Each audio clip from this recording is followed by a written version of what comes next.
Hello दोस्तों, कैसे हैं आप। हमारी आज की कहानी है चैटिंग। अगर यह कहानी आपको पसंद आए तो प्लीज़ इस वीडियो को लाइक शेयर और मेरे चैनल को सब्सक्राइब जरूर करिएगा। चलिए जानते हैं इस कहानी के बारे में। जब किसी अनदेखे अनजाने की हर बात अच्छी लगे, हर खुशी और हर गम को साझा करने का दिल करने लगे, ऐसी लव स्टोरी में उन अनदेखे अनजानों का मिलना वाकई दिलचस्प होता है।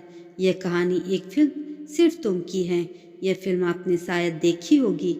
फिल्म वाली यह कहानी मेरे जीवन में घटेगी, ऐसा मैंने कभी परिकल्पना भी नहीं किया था। एक दूसरे को चिट्ठी लिखकर अपने दिल का हाल बताना और हर बार मिलते मिलते फिर बिछड़ जाना, ऐसा ही बार बार यह घटना मेरे साथ फिल्म की तरह हो रही थी।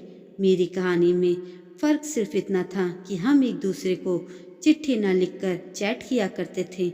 यह बात तब की है जब मेरे फैमिली मेंबर मुझे शादी के लिए मनाने में जुटे थे और मैं शादी के लिए बिल्कुल भी तैयार नहीं था। यह बात मुझे अक्सर परेशान करती थी।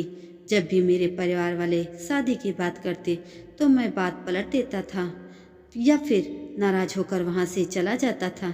इसी दौरान चैटिंग के जरिए मेरी मुलाकात अंजना नाम की लड़की से हुई। कुछ दिनों उपरांत हमारी एक अच्छी दोस्ती हो गई। एक दिन मैंने अपनी शादी वाली बातें अंजना को बताया तो अंजना यह बात सुनकर पूरी तरह हैरान हो गई थी। उसने बताया कि वह भी इसी तरह की प्रॉब्लम का सामना कर रही है। हमारे बीच की समान परेशानियों ने हम दोनों में नज़दीकियां बढ़ा दिया था। करीब 8 महीने तक हमारे बीच चैटिंग होती रही। अब कहानी में एक ट्विस्ट आया। चैटिंग के दौरान हमने कई बार एक दूसरे से मिलने की बात भी की, लेकिन हर बार कोई न कोई प्रॉब्लम आ खड़ी हो जाती थी। फिर से मुझे शादी को लेकर परिवार का दबाव बनाया जाने लगा था।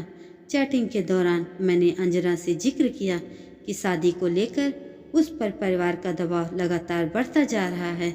मैंने फेसबुक पर उस लड़की के बारे में अंजना को बताया तो अंजना को शक हुआ कि जैसे उसी की बात हो रही हो। अंजना मुझसे पूछने लगी लड़की का नाम क्या है और वह कहाँ रहती है। मैंने उससे कहा कि मुझे उसके बारे में कुछ भी पता नहीं है। जब शादी ही नहीं करनी है तो उसका नाम पूछकर क्या करूँगा। लेकिन अंजना जिद करने लगी तो मुझे अपनी भाभी से उसका नाम और एड्रेस पूछकर अंजना को बताना ही पड़ा। इसके बाद से अंजना ने मुझसे बात करना बंद कर दिया। मैं इस बात को लेकर काफ़ी परेशान हो गया, लेकिन कुछ दिन बाद मैंने भी इन चीज़ों से में ध्यान देना बिल्कुल भी बंद कर दिया और जिस लड़की से परिवार के लोग शादी करने के लिए मुझ पर दबाव डालते थे उससे ही शादी करने के लिए मैंने हाँ कह दिया था।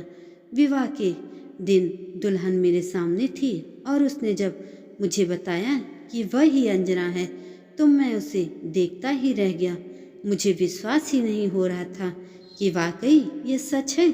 मुझे लगा कि कहीं मैं सपना तो नहीं देख रहा, लेकिन यह सत्य था। इसी तरह मेरी यह फिल्मी से दिखने वाली कहानी सच्ची प्रेम कहानी थी। दोस्तों, यह कहानी कैसी आपको लगी कमेंट करके ज़रूर बताएं और ऐसी ही अन्य कहानियों के लिए मेरे चैनल को सब्सक्राइब जरूर करें। धन्यवाद।